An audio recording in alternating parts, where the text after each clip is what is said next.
Well, good morning, good people, good citizens of the unpublic, the free world. Welcome to the free world, y'all. It is Friday. It's Freedom Friday, and you are still not free, but hopefully you will be freer after an hour with us than you are right now. That is our goal every week. Me and Sharif El Mekki. Sharif, good morning, brother. Good morning, sir. How's everything, man? It's our last Friday before July. This is true. How is everything? Let's see. Racist. Yeah, hella racist. Hella racist. Like, did you need an update? In all its different forms. They got some with stevia. They got some with outright sugar. They got some with hot sauce. However you take your racism, they got a platter for you. All you can eat. You know what I mean? And so we got to do all we can do to resist. Deep fried, grilled, jumbo. We'll be like Tom Hanks up on that talking about shrimp, right? Like racism. We got scampy racism, linguini racism. We got nice kind. We got mean kind. We got loud kind. We got quiet kind. So. I mean, we joke, bro, but like, listen, I mean, I'm sure that's what people want to say to us sometimes and want to say, all you guys ever talk about is racism. It's just racism. When are you going to talk about personal responsibility? When are you going to talk about agency? As you would say, it would be great if there was a theory to actually think about these things. Right. Wow. If there was actually a framework that we could use to understand these concepts, like, I don't know, like a critical framework, like, that would talk about like race theory and how it started. Because, I mean, listen, I'm just, who am I? I just read history every now and then. And from what I've read, there was a period of time where there was no such thing as white. There were all different kinds of people in the world, but there was no such thing yet as white. And I'm always like fascinated with, well, wait a second now, who invented white then? Like, what year was that?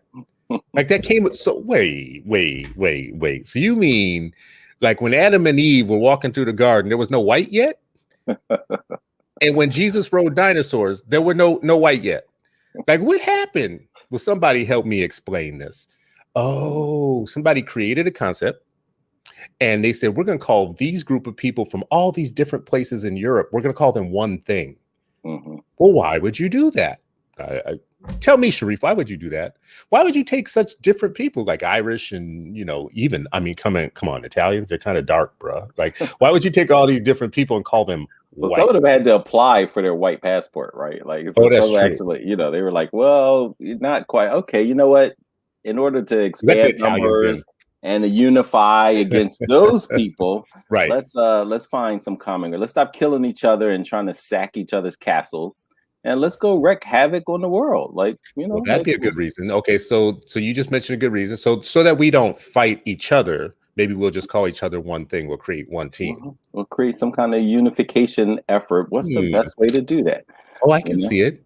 They couldn't do, they stopped doing it with religion, right? Like then they said, let's just too divisive. Do something else. Yeah, the religion thing too divisive. They were like, let's stick on something we can like all agree on. We like this, like white is not black. So Sharif, help me understand. And white is not everything around the world, right? Black, brown, right? Brown, beige, it's not even off-white. Off-white doesn't even constitute white, right? So they said, we're human. Everybody else is subhuman. Let's go attack them, right? That sounds like a good plan. Okay, so that sounds like a plan for inequity though, Sharif. Like, did they not consider this? Like, if you're going to make yourselves white, just this one collection of humanity, and then you're gonna make everybody else the majority, like the other. That don't sound like a good plan for unification of the world and like positive stuff. Why would you do that? Power, bro. Power. Wealth, greed, wealth, and drunken with the desire to dominate. So. Wow. So power. So you invent a thing called white that doesn't exist already. You just invent it whole cloth out of nothing. You just pull it out of the sky, and it includes people like the Greeks. My favorite quote about the Greeks was written by Ralph Wiley, who was a black sports writer, passed away. He had a book in the 90s called Why Black People Tend to Shout. I think that's what it's called. And in it, he says, people call Greeks white all the way up until your white wife wants to take a vacation by herself to Greece, right? Like that it don't make no sense to call them, because Greeks get pretty dark, right? But Greeks and Italians and Mediterranean people, even Indians are considered white when they come to America. They get, wrapped into, and they're super dark. All right, well, you helped me out here. Many Arabs too. Many Arabs jump on that. Many Iranians jump on that. They're like, oh wait, I can check that box. Oh, great. And Semitic people, like like Jews, get wrapped into whiteness. And we see some of our Latino and Latinx brothers and sisters applying for that passport too. I wouldn't say sisters and brothers, but I would say I would agree with you that there are some. So you invented whole cloth. All right. So there's no whiteness, but you create it as a theory. We're going to create this class of people. They don't exist. It's not real, but we're just going to call it something so that we can section it off. You said it's for power. Okay, cool. So you're going to create white and whiteness as a group and a thing for power. So that must mean you're creating white power. That is the okay, all right. So you're helping me understand here. So this is the genesis of white power then, as a philosophy, as a theory. So we had to think critically about what that. Well, let me ask you this, Sharif. So once you do that, there's no white, it doesn't exist, but then you create it. So now you have white, and then you create whiteness. A social construct, right? See, now you're getting fancy. You're like, wow, social construct. Damn. Okay. So you created a social construct called white and whiteness that didn't exist before, but now it does. And now this group of people are defined by that. And you're doing it because you want them to have power. Okay. So that you're creating white power. So that all sounds like, that sounds theoretical, but are there any material consequences from doing that? I mean, it's just theory. I mean, you're just calling people. I could call myself anything. I could call myself Mel Gibson, but would that really change my life, right? Well, it change your life if you started walking around calling yourself Mel Gibson. Yeah, we'd all be like, huh? What? But no, it doesn't really change anything. I mean, unless you want to count, genocide, genocidal tendencies and practices. Well, other than that, that can be kind of big. So it seems like genocidal practices that come out of that, because you've defined yourself as this, which means you've defined everybody else as that. So you've set up now a world built on this and that. And for this, all the beauties of benefits and the fruit of the spirit and all of the good things, like the abundance, comes under this. God's favor to God's favor to what was it? Manifest destiny. Manifest destiny. God told us to destroy all of y'all and just keep going westward. Gotcha. Okay. So in this, you have all that.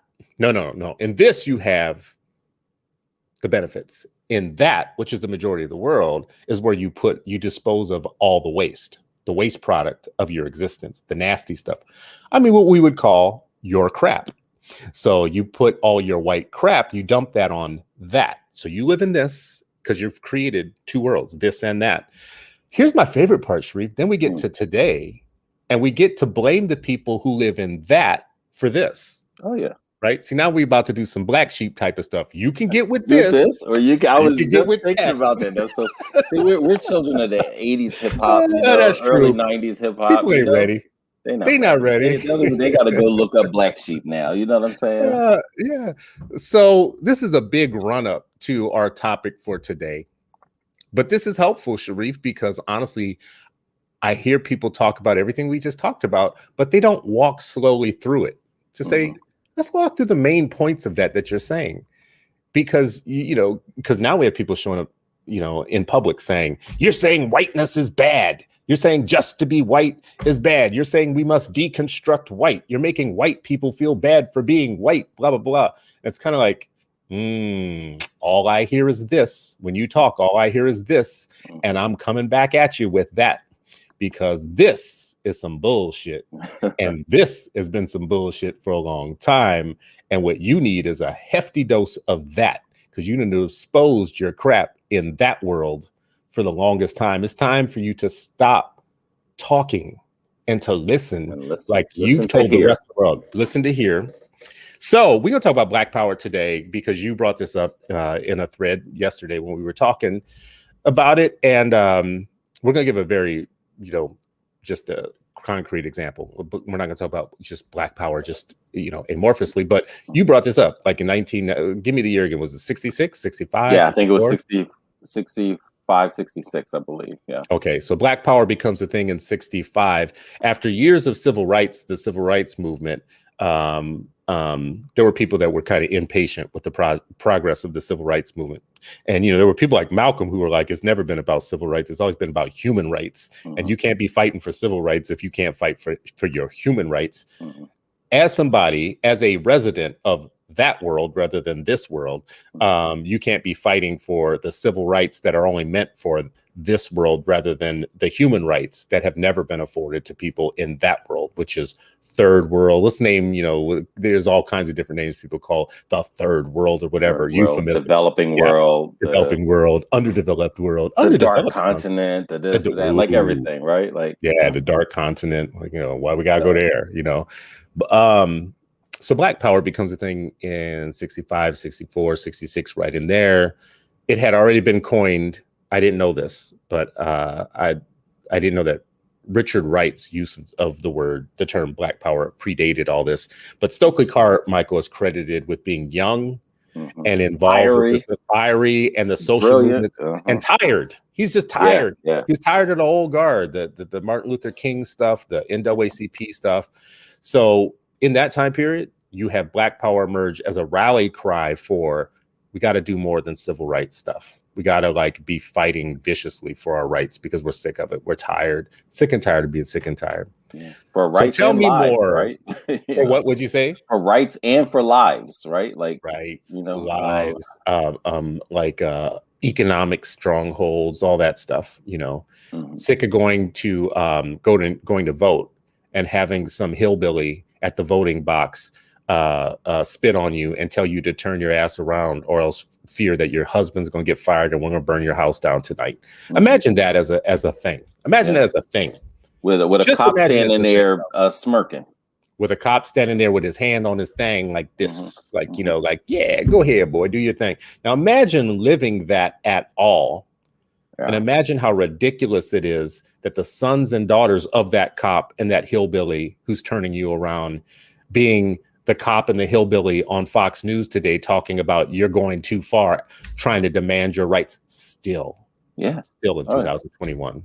Yeah. I mean, it's crazy, and when you think about it, when you put all this into context, like they looked at Dr. King as a radical, so exactly. Peaceful protest, radical, like you can't ask, you can't march, you can't protest, you can't demand, you can't yell, like nothing besides absolute submission is acceptable in their eyes. Like, I mean, and they'll continue to just label you in a certain way, so when they want to quote Dr. King and they flattened him on the stamp, and they're like, well, Ronald Reagan signed it into federal law, like all of this stuff. Like, so what that mean? Ronald Reagan wasn't racist, right? Like, it means like now King is, all his doctrines are accepted. But then which part? Like, let's go to his where do we go from here? Let's go to his ism speeches and stuff like that, and then say like he's American hero. And so he's still bastardized, shunned. Unless it's one little quote out of his March on Washington speech. And so this is just an ongoing thing.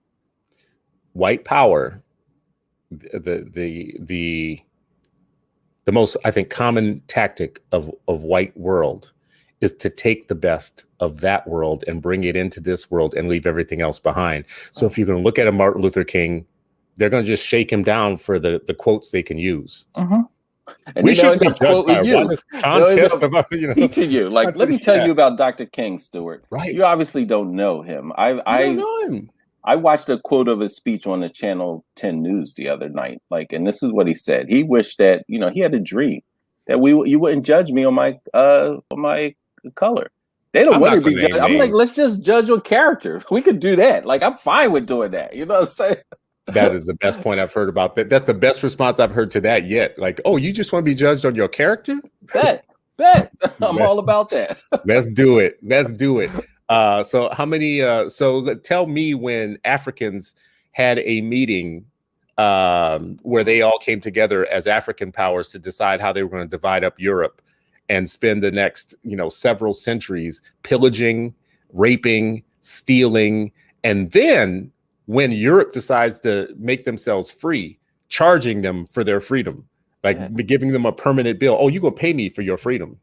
For years. It's like reparations for white enslavers, right? Like, what? You that's my property. All right, you got to pay me. All right, we're going to pay you, right? Now, oh, you want to remove the yoke of colonialism? There's a bill for that. You have to actually continue to pay us, right? And I want you to that piece, and if folks don't know, and I forget the name of this conference that they had when they decided, European colonial powers got together and actually, again, look, before they were killing each other. Now they're actually sitting down and saying, like, let's not fight. We can just fight them and divide this all up, and carved up the continent to decide who would get which part, who would colonize which part. And so this way they wouldn't encroach on each other's imperialism and colonialist, methods and plans, right? Like they actually sat down and strategized.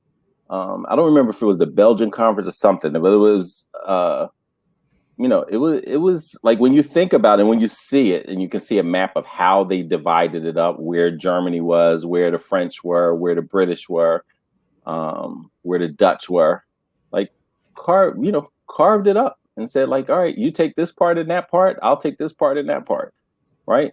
I mean, you always making everything about race, Sharif. But listen, so in Berlin Conference, there you in go. 1881, in 1881, what's it say?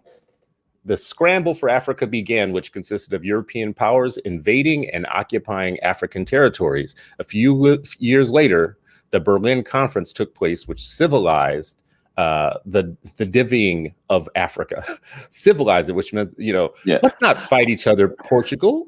Let's just agree that you get the Congo and you get South Africa. Or, let's kill them in a civilized manner. Let us kill them, murder them, in a civilized manner. Like just what Dr. Nellie Fuller said, if you don't understand white supremacy, everything else will confuse you. So that's the foundation. Understand it so you don't get confused and go down rabbit holes and get lost, and understand. Walk in clear-eyed. So you had 13 European powers: Austria, Hungary, Belgium, Denmark, France, Germany, Italy, Netherlands. Keep going, even Sweden. And man, I thought the Swiss were good people. Jeez. Wow, how nasty of you, Switzerland. The United Kingdom, the United States. So they actually sat together and said, the Turks, That's why the Turks always want to be in the European Union. They like, yo, we were a part of this back in the day. We was white. Let us in. How you let us out? How you gonna lock us out of whiteness? We was there from day one. Wow, I don't know. This sounds racist. I just wish there was a way to like this sounds racist. This sounds hella racist. I don't know. Like, I don't know about this one, y'all. Like, I don't know. Maybe black guys don't matter, because going all the way back to 1881, there was a global effort to unite white countries to the detriment to the subjugation of the entire rest of the planet. But starting with Africa, to strip it of its natural resources. Well, wow, that means that its natural resources must mean that Africa was really worth something. And since they're still doing it today and it has never stopped being worth something, it seems to me like the origin of black power is the most fearful and the most profitable thing for white world, and always has been. It's almost as if you would need to devise a theory to subjugate the majority of the world when you're a global minority. Like, I mean, for instance, if you wanted to call yourself white, but you were the minority of the world and there were only a few of you, it seems like the only way that you could take over the rest of the world is through violence and subjugation and systems that put people in their place and keep them there, keep them subservient, dependent, in debt. I don't know. Wow. And it seems like if those people ever wanted to be free, they would have to start asking some critical questions about their existence. Like, well, wait a second now.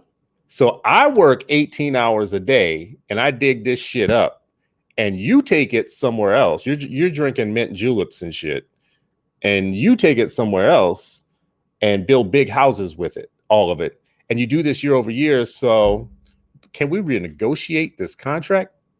This seems like a bad contract. This seems terrible. An answer to that is what, Sharif? Yeah, well, the answer to that is be quiet. No. Like, be quiet. Like, you know, this is an act of subversion and terroristic and radical and you know, to resist any of that is to be deemed a terrorist, right? Like, to deem any of that, you know. And it reminds me of, like, so in elementary school, and I've shared this on this show, you know, and I keep coming back to, like, just this because it just strikes me the importance of teachers, importance of parents choosing where their kids go, where there's a deep connection between home and school, ideological connection, right? Not just, oh yeah, they come and support us with selling cakes and popcorn, but with Nithamu Sasa and my parents, there was a deep ideological connection between how Black children were going to be raised, how they were going to be supported, how they were going to be safe intellectually, culturally, emotionally, how they were going to resist being brainwashed with the anti-Blackness that occurred. You know, I remember, growing up and hearing, being in this safe space, but also hearing Malcolm and other folks talk about, like, how so many Black folks had been brainwashed and would talk about, bad hair, or you dark skin, or you this, so it still permeates society today, right? Like, and when Malcolm says, who taught you to hate yourself, right? When we were conditioned to love ourselves and each other and, commit to this community, but we would learn about these things that we're talking about now, right?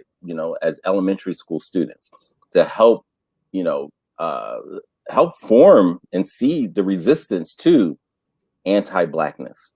That was just so pervasive. And so, I just think about, I'm just so grateful for, teachers like that then and teachers like that now, educators who understand the global context, right? Like, we're saying, like, hey, this isn't just a struggle here in America. Let's connect the dots between other struggles against this white supremacy notion and strategy, right? Like, so that Berlin conference that happened in Asia, what they used to call the Orient, it happened in the Americas. Right. It happened, that was the same blueprint that they went back to over and over and over again. It was a global plot. Yeah. That still exists today. That whenever you talk about it or bring it up, one of the best tactics of white power is to gaslight you into thinking you're crazy for thinking that was a thing. Oh yeah, what's that? What was that movie where it's like, and this may be Unusual Suspects. Yes, how you know? Yes, yes. How do you? Yes. Man, revive it. Exactly. Yep. And make you think it didn't exist, right? That's the same thing. The devil's greatest trick is convincing the world that he doesn't exist. Yeah. And that's what racism is. The devil of racism, its number one trick is to convince you that it actually doesn't exist. So you can do this, because we have said this a million times. I'm not going to stop saying it until it stops being true, because I will not be gaslit. Y'all could keep trying. I understand that your job is to gaslight me. So since I understand that of white power, I'm never going to be gaslit, because I expect it. I expect you to try to gaslight me. So this is what I'm about to say that I say over and over again. Mortgage loans, traffic stops, the way medications are doled out, pain medications in medicine, system by system by system by system by system. You go to any one of them and you look at what happens within those systems, and then you disaggregate the data by race, and you will see white power at work in every system. And you can sit there and try and gaslight me and say, oh no, you're making too much of it, or, oh, Black people bring it on themselves, or, Black people just, their behavior, their personal behavior, blah, blah, blah. You can do all of that. You're supposed to do that, because that's what white power is supposed to do. I have to stop looking at you and stop saying, why would you do that? Well, you would do that because you have 400 years or more, 1,000 years of being enriched by that behavior. So you're going to keep doing what works for you. You're going to keep listen, man, take a picture of the entire Senate. Take a picture of all the governors of the United States. Take a picture of all the goddamn government. Yesterday, as of yesterday, the president of the United States has a press conference where he says, we have a bipartisan deal for the infrastructure. We have shown that a diversity of opinions can come together and the center can hold and we can blah, blah, blah. Everyone was white. Every single one of them was white. Every single one of them was white. One not a. Come on, man. Come on, man. So just stop playing with me around these things. System by system by system by system. Well, listen, in medical system, Obama was the president, and so that means that shows that there is no white supremacy in government. Like, don't worry about like all the other positions, the thousands of other positions in government. Don't worry about that. Just worry about that one, that singular person out of those 25 million folks. See what you do, Sharif. See what you do. You unwind all my arguments. I forgot about Obama being president. That kind of takes away everything that I said. I mean, yeah, exactly. Yeah, like that, you guys are never satisfied. This is true. It's not as if they questioned whether or not he was even born in America and scandalized everything he did, from a fist bump to his wife, and made it a Black Power fist bump. I didn't know that. That's right? So funny. Right. And it's not like they scandalized everything he did, even though he was followed up by a corrupt white man who came in, who had 26 sex abuse allegations against him from credible women, and had a long stream of failed businesses, shady business deals, a long record of lying and pillaging and pilfering and everything. And all things that are promoting the murder of the youth in New York City, the Central Park exonerated group, right? But listen, that's in the past. Like, y'all shouldn't really bring up the things that that was in the past. Like, maybe it doesn't really matter. There were a couple poor actors. That's all. A couple poor actors. Not. You have to stop living in the past. Yeah, I agree with you. Yeah. So like when people say America's a great country, the founding fathers were amazing. They did all these things like, the Enlightenment, and had all these deep thoughts about the world that make us the country we are today. We have to say, you're living in the past. Why you want to live in the past, bro? Why you talking about the past? No, see, here's the thing about selective memory. Selective memory is when you want to remember all of the stuff that you feel good about, and you want to not remember any of the stuff that might counteract the stuff that you feel good about. So you have, let's make America great again. Well, great like when? Great like when your third president was raping a black child to have babies that he didn't want to claim? I mean, like, when was it? Yeah. Listen, stop living in the past. This is my favorite thing about that. This is how whiteness works. When I say whiteness is a self-cleaning oven, this is what I mean. You have Hillbilly Bob at a gas station today talking about what white people did in the world and blah, blah, blah. He sees himself as literally connected to the so-called founding fathers. Hillbilly Bob with nothing going on in his life and an IQ of 2 actually believes that he literally is the offspring of George Washington, right? Yeah. Not realizing that George Washington and all of these dudes had something to fear when it came to things like Shays Rebellion, for instance. You ain't the same. If you was white back then, they was like trying to annihilate your ass like they tried to annihilate. The ruling class was after you like everybody else. You just too stupid to know you don't know your history. Anyways, let me stop calling people stupid in the morning. Sharif, tell me with Black Power, why was it important that Black Power became a thing, that Stokely jumped out there and said that while good people were trying to make advances in civil rights? They were trying to make good advances, and here comes this dude, and he wants to put a fist in the air and say Black Power. Why would you do that, Sharif? It is interesting. I think when he was saying this, like, out loud in his speech, it was in Mississippi, and the name of the march or the rally, and I'll look it up in a second, but I think it was called like March Against Fear or something like that, right? Like, because the terrorism that Black people were experiencing. And, while we talk, a lot of times we're talking about civil rights, we're, rallies and marches, we're talking about Mississippi and Georgia and places like that. But as Malcolm said, when he had Fannie Lou Hamer up in New York, like, don't be confused. America's Mississippi, and down south is everywhere south of the Canadian border. Right. And so understanding that, yes, it's there, but it's everywhere. But, so to even have a rally that's against fear, against terrorism, was one of the things that Stokely was talking about. Like, it's that unification of these efforts and acceleration, right? No longer asking to stop killing us, right? And he wasn't alone. It was like this coalition of folks, whether it's Deacons for Defense. We talk about Charlie Cobb a lot, and where he wrote a book later that nonviolent stuff will get you killed. When we think about, because a lot of times, people are flattened so much. The first thing anyone say, "Oh, Dr. King believed in nonviolence." Like, he was using that as a tactic. He believed in survival. If he didn't, he wouldn't have shotguns in the corners of his home. Right. And so like this misunderstanding of like what was actually happening. So I think Stokely Carmichael and many of the youth were starting to, want to push harder, right? Not this incrementalism that, which some people still bring it up today. Like, oh, every fight for human right, there was won through incrementalism. Like, so like torture, but kill me slowly, like incrementalism, like just wait, like 10 years, in Pennsylvania right now, they're like, oh, we'll start doing culture responsive teaching in a decade. Like in a decade, like you want to hold teacher colleges accountable for better preparing folks to teach Black and brown kids in a decade.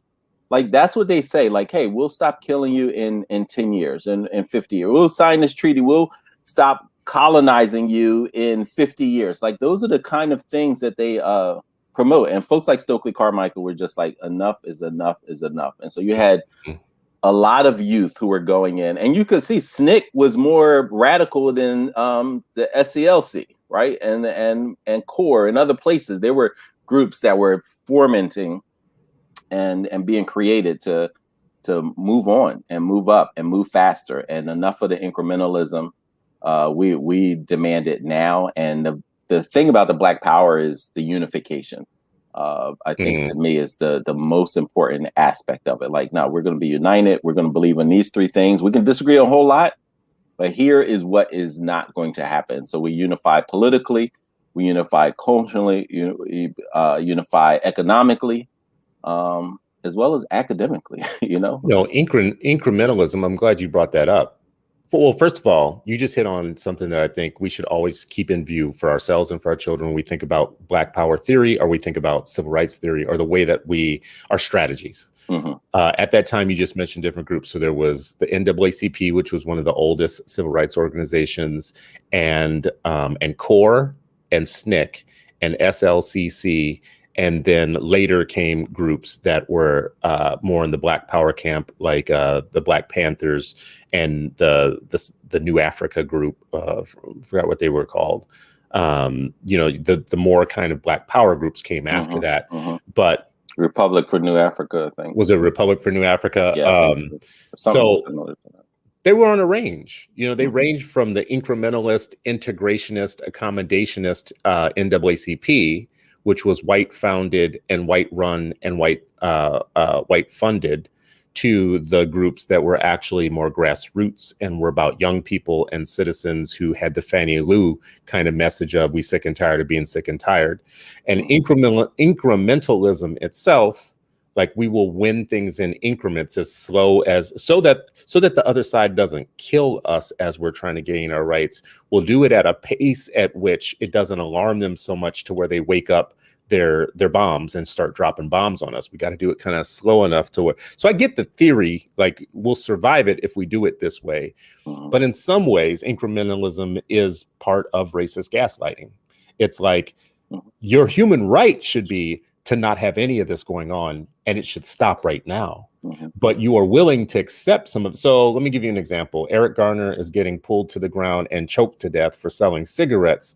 And in the moment, he can decide, I need to fight for my life right now at this moment because you are choking me to death. Or he can say, well, let me kind of take slower breaths and let me kind of like not, agitate myself so that I don't die here or blah, blah, blah, whatnot. And not talk, not do it, not say stop. I can't breathe. Stop, not resist, not just go limp or do whatever, blah, blah, blah. When really your human right is to not be choked to death.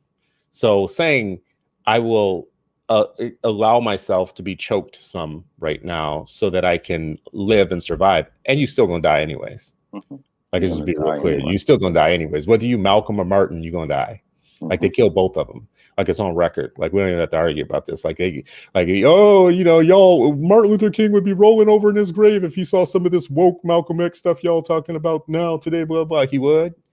Well, I mean, he'd be alive today if your ass wasn't racist. So, like he wouldn't have to roll over in his grave. Like, we didn't kill Martin. Yeah. White supremacy killed Martin. And Yeah. last I checked, we didn't invent that. Anyways, I'm just saying. No, listen, that's so important. And you mentioned earlier, and folks are really do some reading on this when Richard Wright wrote about Black Power back in the 50s, right? And it was connecting to his understanding of what was happening in Africa, right? This international, this global connection between oppression and white supremacy and resistance, right? And then later on, this Black Power for Black People was for these candidates. You started having these counties that, Black folks are like, no, we're going to exercise our right to vote. And you know what? We're actually the majority in this county. Like, we can actually clean the slate, because which is how democracy is supposed to work. But it's always, there's always stuff in the punch that ends up, changing what is supposed to be democratic. And and in democracy, we're a minority in a racist system that calls itself democratic. So I don't know if that's always going to play out well for us anyway, so we could vote 100% sometimes. And depending on the numbers on the other side who say like, no, you are still that subhuman group that we were taught through these racist theories to be. So it went from there, and then this, the political candidates, right, for them to exercise power. And again, the unification, the voting, the slates through Stokely Carmichael. And, a lot of folks, the Panthers and folks like that, they look at like, what, y'all killed Malcolm? You killed Martin and you killed Malcolm? Like, nah, we're gonna continue down this particular thread, because obviously Civil Rights Act or, legislation ain't changing it. Ain't changing the things, right? And they'll tell you like, oh, well, we can't legislate matters of the heart. We can't do that. We can't stop them from dragging Byrd, Mr. Byrd, to his death from the back of a pickup in Texas. In Texas, yeah. Like, I mean, when we drop these things in here, people please like go and just like meditate. And that wasn't that long ago, bro. Like, that was, no, just like Eric Gardner wasn't long ago. Like, no. we like, all of this is all connected back to that, that idea of white supremacy. And if you don't understand it, then you're like, oh yeah, well, incrementally, like, no, you treat us like human beings now. Do you think we make a mistake by not talking about specifically about Black Power, rather than Black Lives Matter, hands up, don't shoot? Like, we all must come together, all that type of stuff. Do you think we make a mistake by not naming it, claiming it, and rolling with the fact, no, we're here for our power. We just want to be in power. Yeah. I mean, I there's certain phrases, and, I've gone to, over my lifetime, like, many rallies and organizing meetings and things like that. And there's certain phrases that I think, kind of robs the essence of what we actually want, like I've never said that phrase, hands up, don't shoot, because I think, the Black Power thing, and, Black Lives Matter, like I get it. And I've used that. I support it as a concept, but, it's also still, some people use it as more of a passive. Like I see white folks, chanting that at the same time, finding ways to oppress or finding ways to silence, right? Because they still want to be leading in those efforts, right? Like, they still want to dole it out in a way like, no, I'm with you for justice here. Let me give you a ticket here. Let me give you a little bit of piece of bread here. Right? Where Black Power is saying like, no, like, we're actually going to lead this effort. We are the ones that are in control of our own destination, and it's not being, asked for by gatekeepers, whether they're white or whether they're, flunkies, either way. That Black Power talks about, like, no, this human condition is absolutely paramount and at the top, and we have to come together, either be singular like fingers or to come together as a fist and demand what needs to happen. So politically, whether that's a block, what they were doing in Georgia, you know, like that coming together in that, even if they don't call it that, like whatever you call it, just have that framework as you're organizing, as you're demanding, as you're strategizing. I'm gonna get myself canceled here, so you have to clean it up. I'm about to say something, and you're gonna clean it up for me, because I think Black Lives Matter is a betrayal of, when you said there are certain statements or things that we can say that rob us of the power that we need, or rob the sentiment of what we actually need to be saying. Like hands up, don't shoot, to me is a passive, super passive, weird kind of rally cry for any movement. Please don't shoot us is a weird rally cry for any movement. Black power, demanding your human rights, demanding your rightful place in any society or whatnot, is much more powerful than that.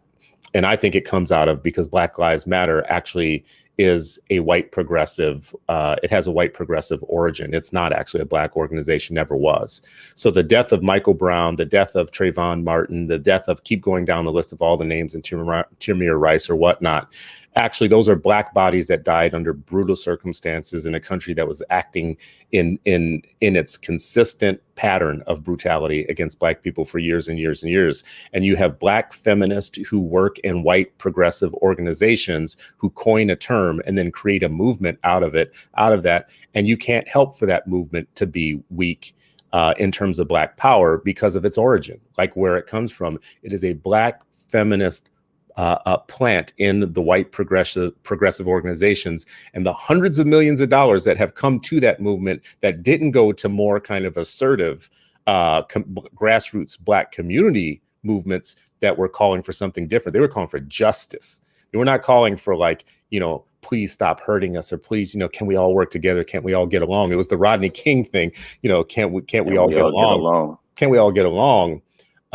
So that's not a good thing to say. Everything I just said right now, even as it's coming out of my mouth, it's my accurate analysis the way I see it. And when I'm looking at the origin of where things come from, it's not a particularly comfortable thing to say or put out there, though. It's not, it just, I can't help but say it because it's kind of true. Not kind of, you know. Help me out. You clean it up. You're getting full screen. Go ahead. Yeah, I don't know. Just like, hey, boom. Yeah, you know what? I mean, listen, I don't have much to argue. You know, sometimes you used to say, like, hey, if you're looking for an argument, I don't know if I can give you one on this. I think what's important to remember is, you know, things like Black Lives Matter, different people latched onto it for different reasons. Different chapters showed up for different reasons, different, you know, rallying cries. And so when I think about, you know, there was a phrase people used to use, like, I am a man, or something like that, right? Or a man was lynched yesterday, right? Like, your intentionality behind that, you know, it could say, like, oh, that's passive, right? Like, a man was lynched yesterday. It doesn't necessarily mean that I'm going to do something. It doesn't necessarily, it might just mean that I'm promoting it. Or it could be more like Ida B. Wells saying, like, hey, you know what? Oh, you fired me from being a teacher. Now check this out. Now, I was a part-time reporter and agitator in that. I was doing a lot of my activism in the classroom. But since you fired me as a teacher, now I'm going full blown into a man was lynched yesterday, and I'm going to use that as a driving force to, you know, just kick holes in your state of being as much as I can for the rest of my life, right? And so I really think it's always around the mindset of people who take on that idea and moving forward, right? And so I see some folks like BLM Philly looks very, very different than the national movement, so to speak, of BLM. BLM Philly is like, yo, like, nah, we're going to be up in this space. We're going to do everything from bail funds for you know, mothers and fathers to get them out of this carceral system. We're going to protest. We're going to shut things down. We're going to educate. We're going to have teach-ins. Like, it's much more of that grassroots activism. But everything, you know what? Everything starts with mindset. Like, we can take any phrase, and if we have a passive mindset, we're going to apply passiveness. Like, we were going to apply. I know what you're trying to say. About it, right? You know, I know what you're trying to say. I'm gonna make up words today. I think this is a really good point that all the chapters are not the same, but I do think that the reason for that is because what happens at the grassroots is always different than what happens at the top of anything. So that you have NAACP chapters, for instance, that are more out front and more assertive and aggressive than the national has ever been. But you also have the national organization come in and shut down local NAACPs or replace their leaders if they're getting too far out of hand. So listen, Up South talks about that a lot, man. If folks in the audience, if you've not read Up South, and while it's kind of Philly centric, it speaks in general. And again, back to that theme of down south, up south, it don't matter. Like, it's all the same stuff. And the amount of behind the scene, the national NAACP movement who are trying to remove folks out of office here in Philly because they're like, oh no, y'all too radical. We're gonna bring this Manchurian candidate to kind of take over and get realigned to our passive opportunities and agenda, because you're trying to push too much, right? Like, and so all those type of things, I think people should read is really well researched. Again, one of those tell people it's by too. I think the gentleman's name is Countryman. Okay. But Up South was what it called? Up South. Okay. Yep. Up South. Someone in the comments, if you got a second, can you please Google Up South real quick? Because we in the middle of the show. I can't do it, but want to share it with people. So if someone in the comments can look it up real quick, drop it in the comments. Because we're going to be a reading people. We are going to educate ourselves together. This show is about us having brunch. And the revolution is what? The revolution is what? Tell me. I don't know. The revolution is literate, bro. That's right. The revolution will be literate, right? And if you want the revolution will be literate shirt, you can go to www.citizenstewart.com and look for my shop, and you will find a t-shirt. So there you go. I usually give things away. I'm not giving that away today. Y'all going, the revolution will be funded. That's what the revolution should be. Should be funded. So let me ask you a question, since you're the educator on the show, and I want to ask you, because I'm going to say something and then you help me understand how this plays out in the classroom, for instance, right? So in this show, what we have said that there was a time in the world where there was no such thing as whiteness or white people. That just wasn't a thing. There were all kinds of people, but there wasn't this thing yet. And at some point, somebody thought it would be a good invention to invent a class of people that would be characterized by this word WHITE, white. Like, there would be a group of people. We will call them that. And for some reason, they did that. Like, we can't always be certain by, because inventions come, from all over the place. I don't know what made Steve Jobs invent the iPhone, and I don't know what made Europe invent whiteness and white people. But anyways, at some point, somebody said, okay, all you differently colored people, like from Greece and Italy and Germany and Switzerland and whatnot, we're going to call all you guys one thing, right? So that didn't exist. They create that. It has material consequences, because for centuries after that, them collecting like that and being called that and seeing the world through that created a system of thought, thought and scholarship and art and music and a way of life and a somewhat of a culture, I guess. And I mean, shit like raisins and potato salad, like, it created it had material consequences, right? Like, it invented some things, right? So then you have that, we're calling that this world, which created a that world, which was everything that was not white or whatever. So I'm just laying out for people who we're catching up here. So now I want the kids who grew up outside of that world, or this world, I want the kids who were not in white world and not included and didn't get the benefits, but also not only did they not get the benefit of that collection of people uniting in that way, they also had something else. It's worse than not having the benefits. They actually were hurt and harmed for generation and generation and generation. And now we have unequal societies because of it. We have an unequal global situation. We have an unequal domestic situation here in the United States that just keeps reaffirming and reasserting the this and that world of that time, the two Americas. So I want to teach the kids who are in the marginalized world to not be marginalized anymore. I want them to see clearly what we just discussed. I want them to see clearly how the world came to be the way that it is. I want them to have the intellectual and the critical thinking skills to be able to decode that world, understand how they're still living in it, and be able to challenge everywhere that exists within the systems for their own rights and the rights of their children and their grandchildren. And as an educator, I feel like I can't teach you anything if I can't teach you that. I can't teach you anything if I can't teach you something that makes you free from the centuries and centuries and centuries of somebody else's strategic plan to make you not free. Mm-hmm. So if I'm dedicated to doing that as an educator, but there's some white kids in my classroom, though, that's the question I was driving to with all of that, Sharif, is to say, now I want to teach the children and the offspring of the marginalized to beat their marginalization, but I got white kids in my classroom and their parents are going to complain. Now what do I do? Yeah, and I think it's and I've always had the privilege of being in Philly and West Philly, specifically. But if I was in that kind of situation, so all my students were Black. For those who aren't familiar with West and Southwest Philly, the pre-gentrified portions of the neighborhoods. I think this is where primary document the standards, whatever standards that you're trying to to meet, there are national standards, there are state standards. So looking at that, what are the standards in that particular area? And then as much as possible, I would still go back, because you want students to be critical thinkers. You don't want to tell them like, oh, here's what happened. Here's what, you want to be able to share. Here's the context that was going on, and here's some resources, and let's talk about it. It can be just an overarching question. Who had power in the founding of America? What was it founded for? How did they obtain the power, right? Like, you can do this at kind of matter of fact, right? And actually share, here are the primary sources. Here's what people were saying.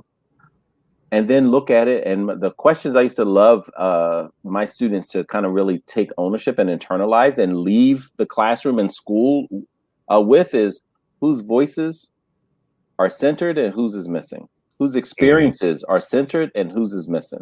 And whose perspectives? Voice, experience, and perspective. Whose is centered and whose is missing? That can be their kind of a framework that they always use, throughout life, as they're learning to listen, as they're learning to collaborate, as they're learning to research, as they're learning to write, like whatever it is, they can do that, right? And so just always look at like the origins or whatever. So like, oh, let's use this Constitution. What does it say?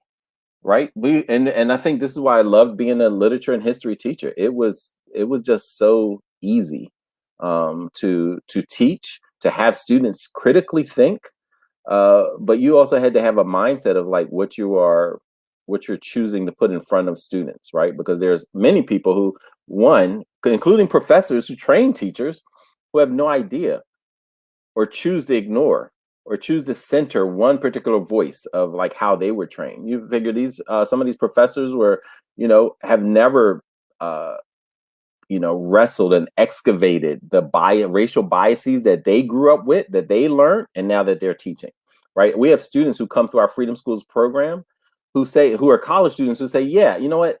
The amount of racist remarks that my professors give that I have to push back as a paying student, like I'm paying you to educate me, but I got to keep teaching you about like, yo, that's racist. Yo, that's a macroaggression. Yo, that's inherent bias. Yo, like they're, as students, 20-year-olds telling this 60-year-old white man like, yo, that is a racist thing to do. That is not how the world operates. That is not our lived experiences.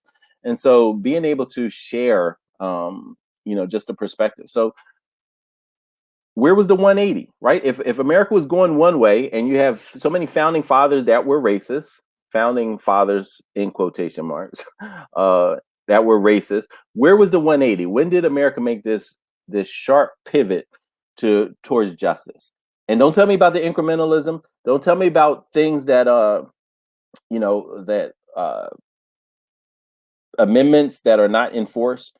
Don't tell me things that can't survive the next presidency, because if it's a human right, it should survive whether 45 comes or not, right? Like if we actually essentially as a country believe in the humanity of Black and brown people, then a change of government shouldn't be able to undermine that quickly, that easily. Like just say, oh no, this is executive order to say y'all really don't matter, right? Like it shouldn't be a stroke of a pen to deny someone's existence, to deny someone's humanity, but that still is, because why? And that would be the question. Why is it so easy to trample on the rights of people? Because of white power. See, this is why I can't be a good teacher because of white power. Like I don't like to let's not just like you know. But you don't want to. They'll come to the You conclusion. know? Yeah, you get impatient, just like this is what it is. But you want students to wrestle with this, and what I used to actually play the opposite. Like even if they thought it was like, I was like, hey, well, but what about this? I used to ask students something with a tone just for them to start questioning, thinking, go back and do their research. And like, no, I was right. Like, yeah, I asked you in a way to make you have less confidence. Because you're tricky. That's what teachers be trying to do. I want you to know it. I want you to know and be able to prove. This is the intellectual rigors that we got to bring to these classrooms, bro. We got to make them think so that they can defend. All right, I'm gonna give you some intellectual rigor that you can defend and whatnot because you're an educator. Here you go. Right, I'm gonna show you a video. I played this on yesterday's show. So for those of you who come for those of you who come to my morning brunch every day to talk about education and to have family and fellowship in the morning around education and educating our children, thank you for coming every morning. Yesterday we had a show that Fridays. This show today is our Freedom Friday show. So it's a special show every week. But yesterday I played this video and I'm going to play it for the good educator here to see what he's going to do in the classroom with this particular 9-year-old student when she comes in his classroom again. So here we go, Mr. Educator. I want to see what you're going to do with this student. Here we go. The other day I was walking down the hallway at Lakeview Elementary School to give a teacher a retiring gift. I looked up onto the wall and saw a BLM poster and an Amanda Gorman poster. In case you don't know who that chick is, she's some girl who did a poem at Biden's so-called inauguration. I was so mad. I was told 2 weeks ago at this very meeting spot, no politics in school. I believed what you said at this meeting. So at lunch, I went up to my principal to tell him about the BLM poster and that I wanted it down. He said it's not coming down. I was like, yeah, it is, because the school board said on May 25th, no BLM or politics in school. He said, that's weird. They were the ones who made them. I was stunned. When I was here 2 weeks ago, you told us to report any BLM in our schools. Apparently, you know they're in our schools because you made the signs. I said there should be no BLM in schools, period. Does not matter the color you make the posters and the font you use. We all understand the meaning. It is a political message about getting rid of police officers, rioting, burning buildings down while King Governor Welch just sits on his throne and watches. We all know. Changing the font or the color of posters does not change the meaning. I am 9 years old and I know that. You expect me to believe that you did not know what you were doing by making these posters? Come on, people. You have lied to me, and I am very disappointed in all of you. You cannot even follow your own rules. If you're going to do that, why do we follow any rules we deemed unfit or ridiculous? I'm not following your mask rule anymore then. Get the posters out of our schools. Courage is contagious, so be courageous. Courage is courageous. Or contagious, so get these signs down. I'm sick of your crap. I'm 9 years old and already racist as hell. And you got this Amanda Gorman chick, you know, this black girl who lived in South Central LA, who overcame a speech impediment to become a great poet and the youngest poet ever to deliver an inaugural poem for the nation, and has a story of uplift and hope and blah, blah, blah. You know that chick. It is Biden's so-called. Okay, so she's in your classroom the next day, bruh. Have at her. What you do? Oh, I mean, yeah. And so what you do?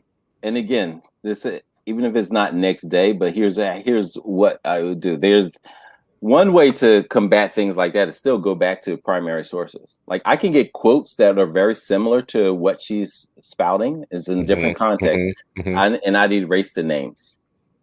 And I just have these, right? Like, and again, I wouldn't want to do something that specifically targets one specific child, but that is a mindset that I do want to address. I would say like, hey, this so is it why is 9-year-old, not for everybody, right? And so it's more or less like, okay, what themes are here? Like, what is she pulling from? What are the roots of her anger besides indoctrination? And this we talk about institutional racism.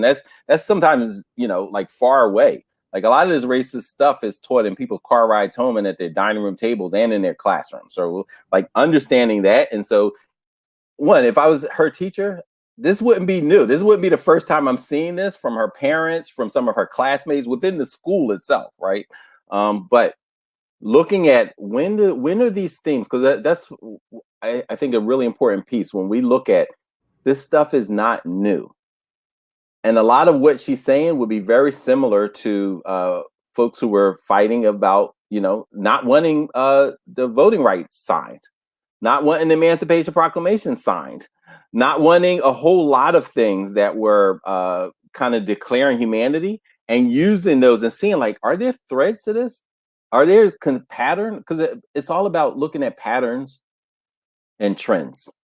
And what she's saying, there's a trend for that. Like you posted a meme the other day that was basically an image of little 9-year-olds attending lynches, or little 9-year-olds harassing and spitting on and cursing at Black children who were walking to school.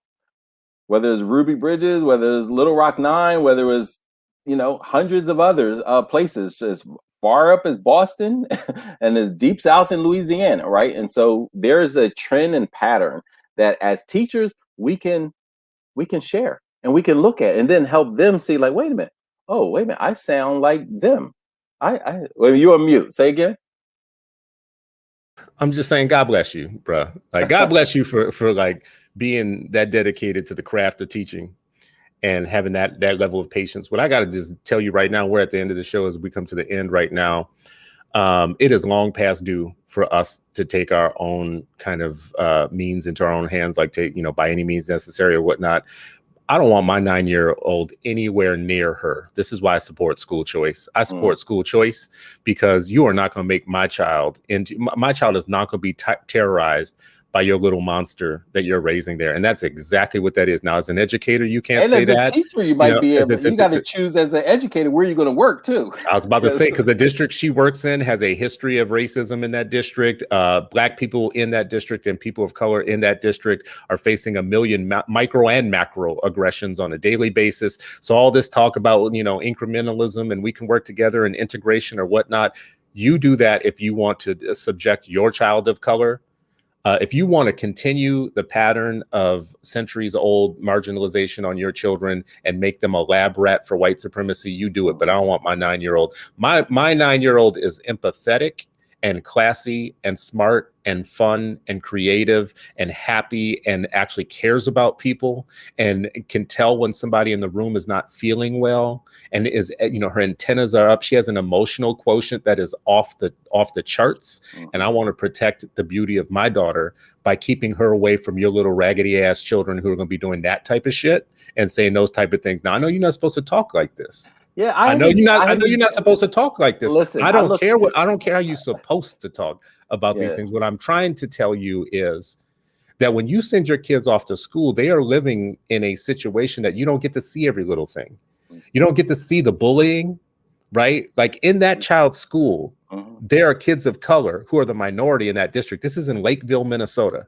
That is a district where the majority of people are white. You are sending your kids of color into their schools, and they are facing exactly that voice that you just heard, and then all that shit. They are facing that on a daily basis, and here you are trying to pull the middle class Black bullshit of, well, like, let's just all work it out and blah blah blah blah. No, really, with your children, that's what you're trying to do.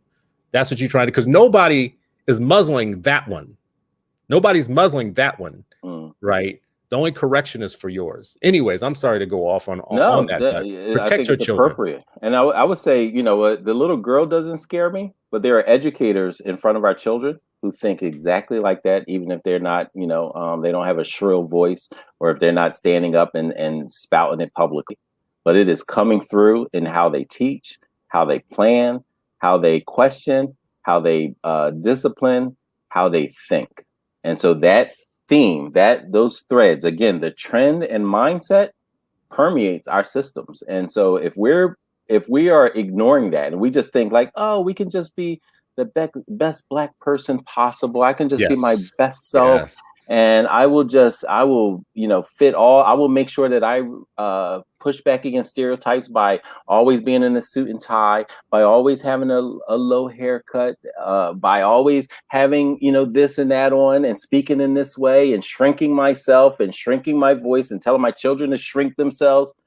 Like, if you think that's going to work, do you?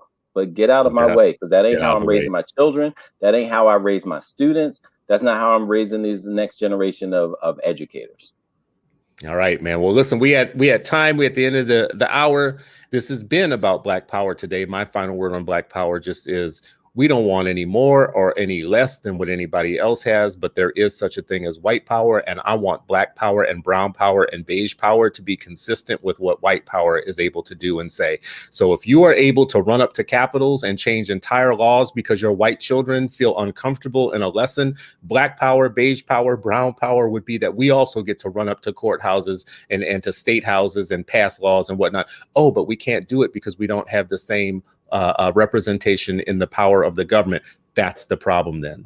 That's the problem. Because if you want, let's not mince words. You got white power, and Black power is nothing more than a declaration that all humans should have the same levels of power to affect their lives in the societies that they live in. So let's not mince words. That's what I'm saying. What's your final word on this, Sharif? Yeah, for the folks who are out there who, particularly Black folks who Black power made them feel uncomfortable when Stokely said it, when PE said it, or when anyone else said it, don't think that white power isn't said and exercised. It may look different, but as Chris said, it's shown in pictures and in seats.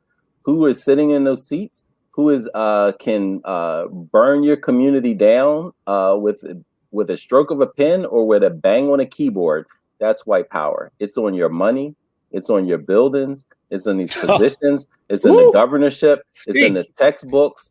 That is white power. But they chose to stop calling it that and just call it America. The most important thing in America is money, and show me a Black face on your money. Show me a Black face on your money. It's 2021. Show me a Black face on any of your money. Because we talk about a lot of stuff in the world, but when it comes right down to it, everybody killing themselves for money. That's the thing that the capitalist country respects money.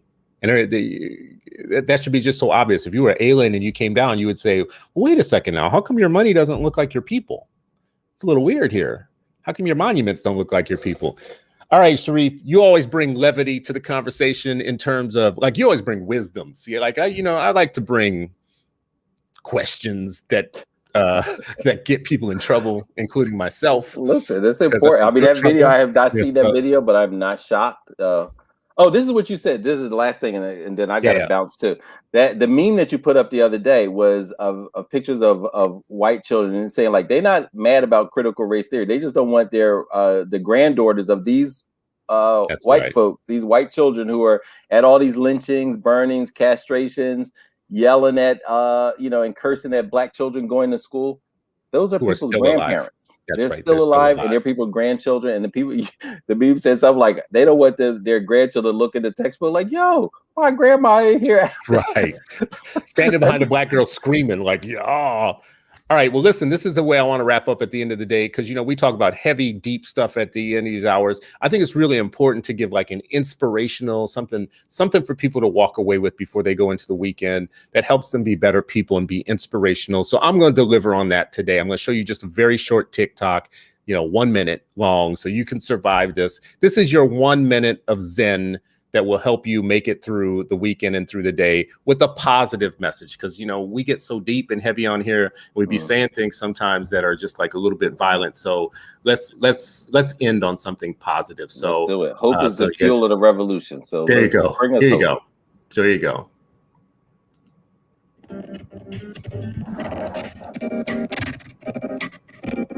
I don't know. Okay, hold on 1 second, because this has got wait. We're gonna have to back up this up again because this is getting jumbled. So because I want you to really hear this and live it and feel it. So I don't know who needs to hear this, but take a day off from being the bigger person today and choose violence. Be petty. Clap back. When they go low, take it to the flow. Your mama didn't raise no punk bitch, did she? Didn't think so. Have a nice day. There you go. There's the inspirational message to take into the weekend. I was totally expecting something else, but okay. Oh my gosh, you got me leaning in, and it was like, all right, that was I think that was bait and switch, but yeah, it was bait and switch.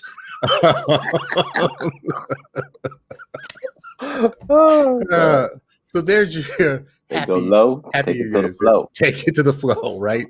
All right, y'all. Well, listen, first of all, Sharif, thank you so much. It's been great every week, man. You do this like you make it great.